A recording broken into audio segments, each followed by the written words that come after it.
Greetings, YouTubians, and welcome back to Wayne's Sharp World, where today we are going to be taking a look at the Kubey KB280A, and this is a premium Kubey. This was a recommendation from one of my viewers. His name is THSTAI.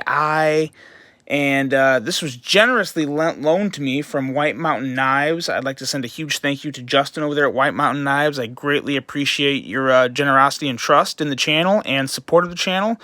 I will get this back to you as soon as I can. And yeah, at the end of my last Kubey video, I asked you guys, is there any premium Kubeys that I need to check out? Because I haven't really seen any, and I like the budget offering so much, I figured I would kind of like a more premium version. And THS TAI replied and said, hey, check this out. He talked about it. It sounded awesome.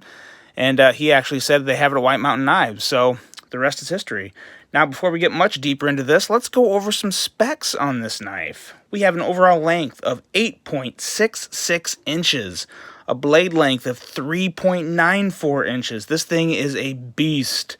We have a blade width of 1.3 inches, blade thickness of 0.16 inches, blade material being Bowler M390. We have a flat grind, a handle length of 4.72 inches, handle material of 6AL4V titanium alloy, handle width of 1.1 inches, handle thickness at 0.48 inches.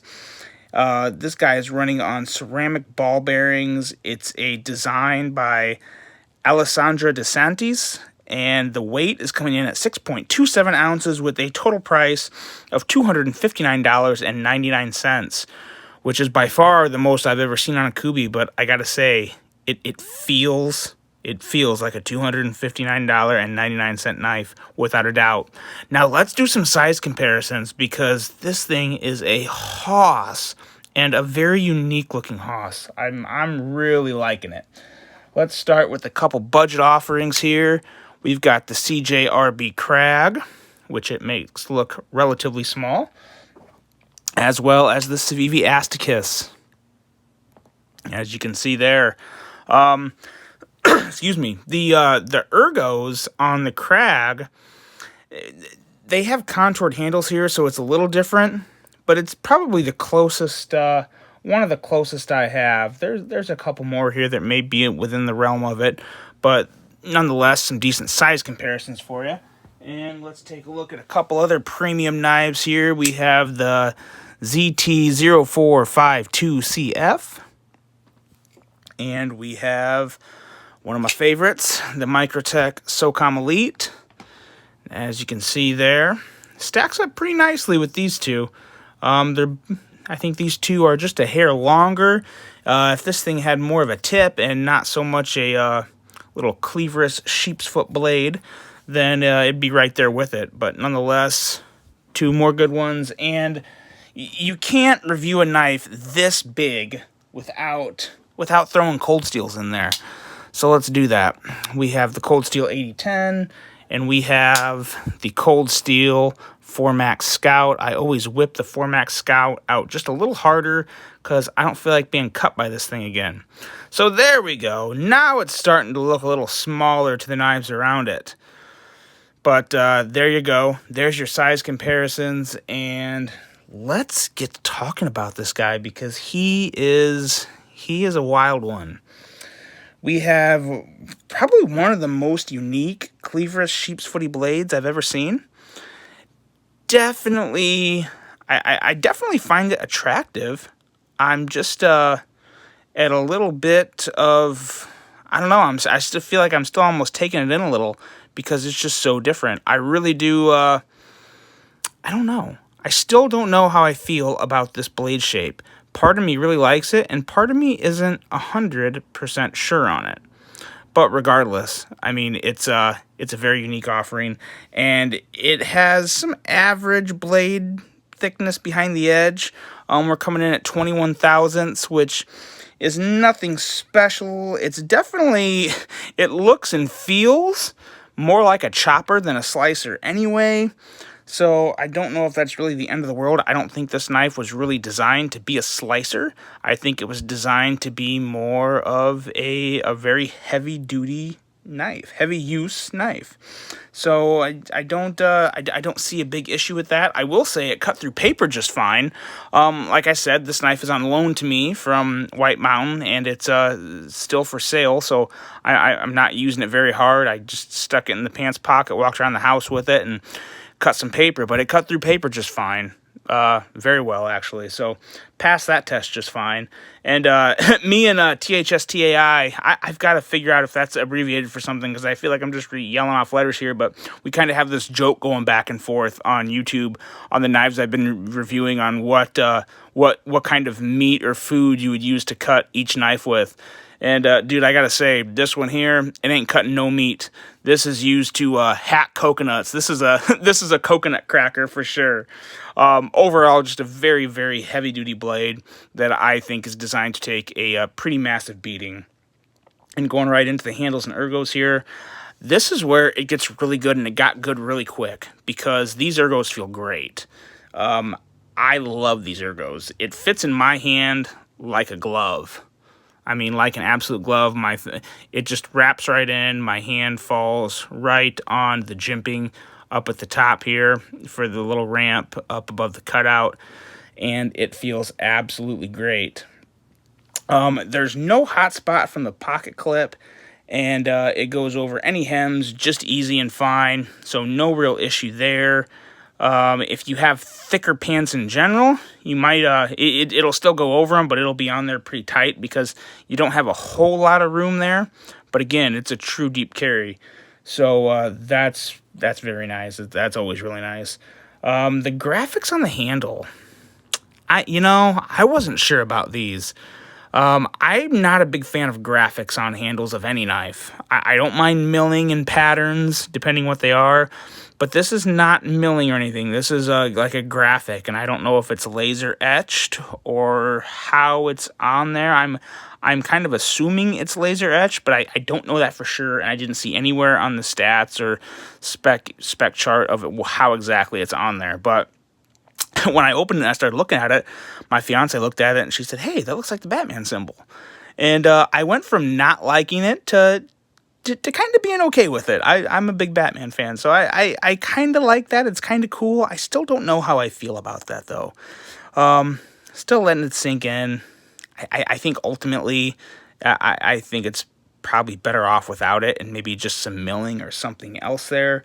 But again, not really good or bad, just kind of just a meh design for me. But it, again, doesn't change the ergos on this guy. They are good. And another thing that's really good, and well, before I get there, the glass breaker on the knife. Again, a glass breaker. Let's get this thing to focus. I could probably go without it. And I only say that because I don't necessarily hate glass breakers. Some people really don't like glass breakers on a knife. I don't have a huge issue with it. My issue is that this is just regular, stainless steel, whatever color. And the whole rest of the knife is black with some, bluish, purpley hue highlights on the backspacer and clip. And it just kind of sticks out like a sore thumb. So that's my biggest issue with it. I think it stands out too much, especially for a glass breaker. But on the positive side, this thing, the ergos on this, even if you have to use the glass breaker, this thing, I didn't even mean to do this. I put it in my hand last night, and I'm like, okay, that I feel like that was thought about very hard there.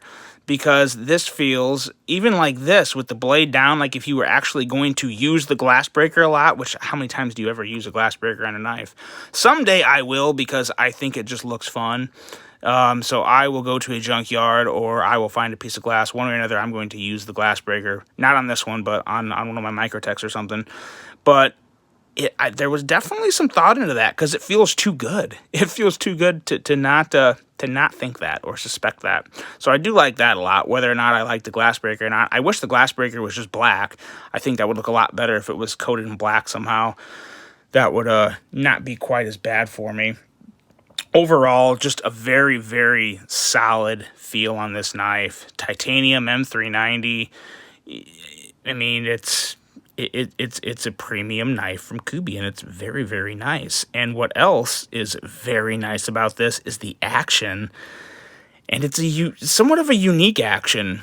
But before I tell you guys how awesome this action is, just listen. That sound there. So when I opened it for the first time, my fiance was sitting in the room. I opened it, and she stopped at what she was doing. She goes, "Ooh, that sounded nice." And just like that, I immediately fell in love with her all over again.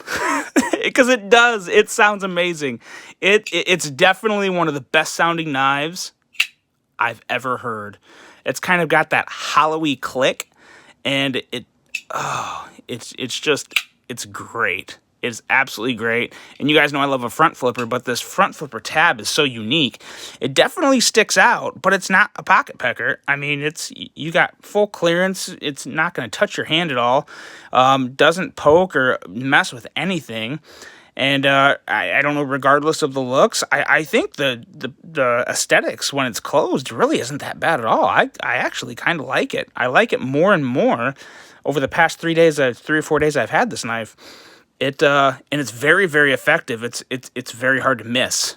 It's very hard to miss. So even if you're not fully seasoned in front flippers, this one, there's a little more force behind it because it's a thicker, heavier blade. So you gotta push a little harder, but it comes right out. It's on bearings. It's smooth. It's absolutely perfectly centered. Pretty much, yeah, perfectly centered. The camera sometimes will make that look a little off, but believe you me, trying to get that focused a little more. It is centered just fine, and yeah, it just right out.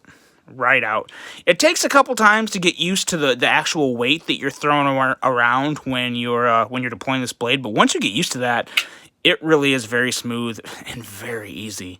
The more I fidget with this knife, the more I do like it, regardless of the couple things that I would like to tweak on it, from the graphic to the glass breaker and really I'm not a huge fan of the purplish blue hues, but that's not horrible. That's not the worst thing in the world. I would rather it just be either black or like a titanium color. Or raw titanium appearance, you know what I mean.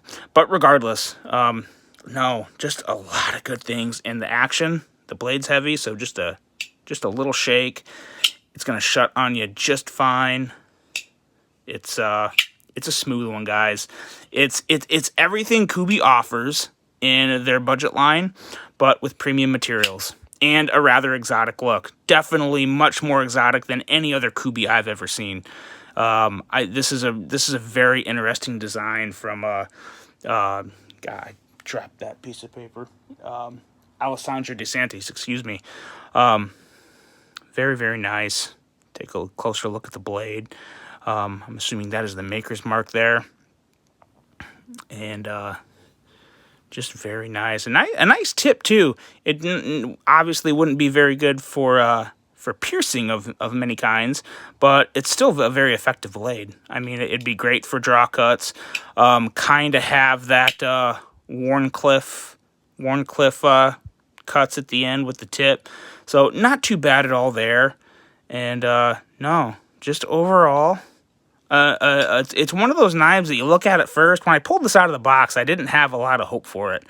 I just wasn't sure because it's so different than a lot of the other knives that I personally find attractive.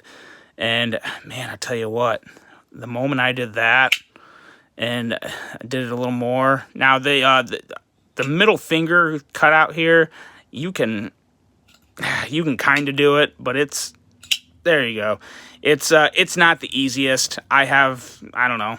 I think I have kind of normal fingers. Maybe they're thick. I don't know. This would probably be a lot easier for other people. I'm good with middle finger flips, but the odd shapes kind of throw me off when it comes to those. So that's kind of whatever for me. But again, I like this front flipping action so much. That's the bread and butter of this knife for me. I would use this all day, and it is just fantastic. So that's another Kubey right out of the box. Right out of the box, I went from being a doubter to believer. I do like it. I do like it. There, like I said, there's a few things I'd change on it, but overall, price-wise, let's go back to that $259.99. Is it worth it? Well, it's got a whole lot of M390, a whole lot of titanium, great action, super sturdy, strong build. So, guys, as long as you're okay with the aesthetics of this knife, it's not going to be for everybody. Everyone has different preferences when it comes to appearances and aesthetics and design of a knife, but if you like the way it looks, you're going to love it because it has everything else. It has the quality, it has the materials, it has the action, it has the ergos. It's a very, very nice package. I would absolutely recommend it. So, yeah. What do you guys think of this? I'm probably going to hold on to this for one more day before I send it back to Justin, but it's just great. It's just absolutely great. But, again, a premium Kubey. Kubey, man, they're still pumping out the quality in products, guys. Whether it be expensive or not expensive, you're probably going to be satisfied with one of them. At this point, I'm kind of on a quest to find one that I'm not a fan of, and I haven't done that yet. I really hope to see more premium models from Kubey. I think that would be. I think that is not out of their wheelhouse to venture out into a premium line. After seeing this, that needs to go away. Get rid of that, please. No more of that. Just keep it like that, only bigger on this side. We don't need the KB. Other than that, yeah, no, please, Kubey, keep bringing them. This is great. Love this. What do you guys think? Let me know in the comments. I hope you guys have a great rest of your day. And until the next one, I'm out.